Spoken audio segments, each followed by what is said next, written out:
Oke baik, Assalamualaikum warahmatullahi wabarakatuh. Selamat pagi anak-anak. Apa kabar hari ini? Oke, Alhamdulillah.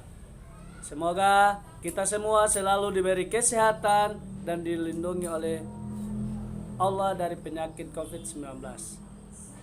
Oke baik, sebelum kita memulai pembelajaran pada hari ini, alangkah baiknya kita berdoa agar ilmu yang kita dapat pada pagi hari ini bisa bermanfaat untuk adik-adik sekalian. Oke, doa ya, Bapak pimpin. Oke, doa mulai.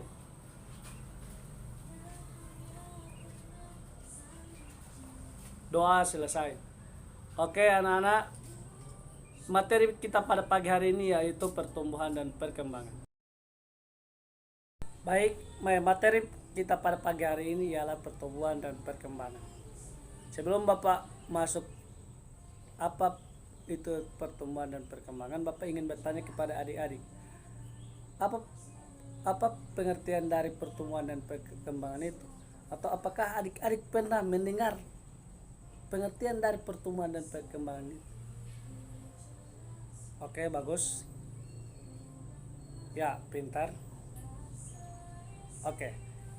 Jawaban dari adik-adik semua ini sudah benar. Tapi di sini Bapak akan melengkapi jawaban dari adik-adik sekalian.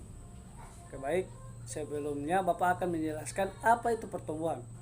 Pertumbuhan adalah suatu proses pertambahan volume dan jumlah sel sehingga ukuran tubuh makhluk hidup bertambah besar. Sekali lagi, pertumbuhan adalah suatu proses pertambahan volume dan jumlah sel sehingga ukuran tubuh makhluk hidup bertambah besar. Sedangkan perkembangan adalah proses perubahan menuju ke dewasaan melalui proses pertumbuhan dan diferensiasi. Sekali lagi, perkembangan adalah proses perubahan menuju kedewasaan melalui proses pertumbuhan dan diferensiasi. Oke. Jadi di sini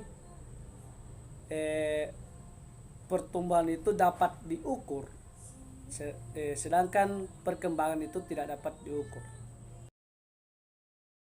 Faktor yang mempengaruhi pertumbuhan dan perkembangan terdapat dua faktor, yaitu faktor luar dan faktor dalam. Faktor luar atau lingkungan contohnya makanan, air, oksigen, cahaya, suhu, dan kelembapan. Oke, baik. Bapak terlebih dahulu akan menjelaskan tentang makanan atau nutrisi. Makanan atau nutrisi. Makanan merupakan bahan baku dan sumber energi dalam proses metabolisme tubuh. Sekali lagi Bapak ulangi, makanan merupakan bahan baku dan sumber energi dalam proses metabolisme tubuh. Oke, baik. Kemudian tadi Bapak sudah menjelaskan tentang makanan atau nutrisi. Sekarang Bapak akan menjelaskan tentang suhu. Semua makhluk hidup membutuhkan suhu yang sesuai untuk menunjang pertumbuhan dan perkembangan. Hewan dan manusia memiliki kemampuan untuk bertahan hidup dalam kisaran suhu lingkungan tertentu. Jadi, tidak semua makhluk hidup bisa bertahan hidup dengan lingkungan yang dingin. Contoh seperti panda, penguin, mereka itu tidak bisa bertahan hidup di lingkungan yang panas. Mereka condong ke lingkungan yang dingin. Selanjutnya kita akan pindah materi tentang jenis dan fungsi hormon pada tumbuhan. Oke, jenis dan fungsi hormon pada tumbuhan yang pertama, hormon auksin dan hormon sitokinin. Pertama Bapak akan menjelaskan tentang fungsi dari hormon auksin.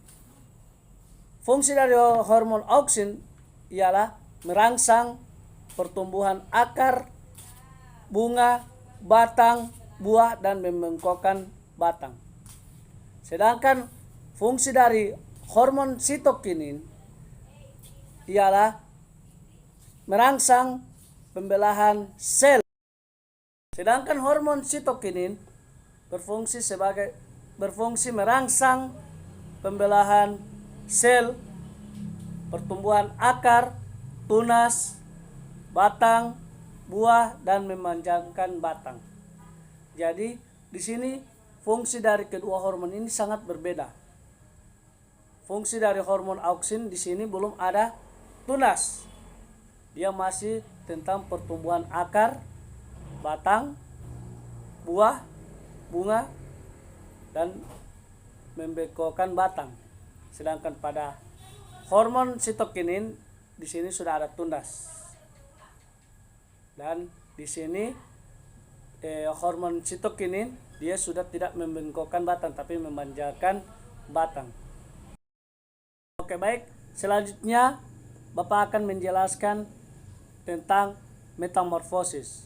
Oke, sebelum Bapak menjelaskan pengertian dari metamorfosis, Bapak akan bertanya kepada adik-adik, siapa yang tahu apa itu metamorfosis? Oke, bagus. Oke, bentar. Oke, jawaban dari adik-adik itu sudah benar, tapi Bapak akan melengkapi jawaban dari adik-adik. Jadi, metamorfosis adalah tahap perubahan bentuk struktur tubuh hewan mulai dari embrio atau kecil hingga dewasa. Jadi sekali lagi, metamorfosis adalah tahap perubahan bentuk struktur tubuh dari embrio hingga dewasa. Oke, jadi kalau seperti manusia itu dari sel telur, kemudian kepala, kaki, tangan, hingga berbentuk jadi satu bagian tubuh. Sampai di situ adik-adik paham? Oke, kalau sudah paham, baiklah kita tutup materi pada hari ini. Bapak ucapkan terima kasih. Sebelum kita tutup, marilah sama-sama kita berdoa. Berdoa mulai. Berdoa selesai. Oke, Bapak ucapkan terima kasih.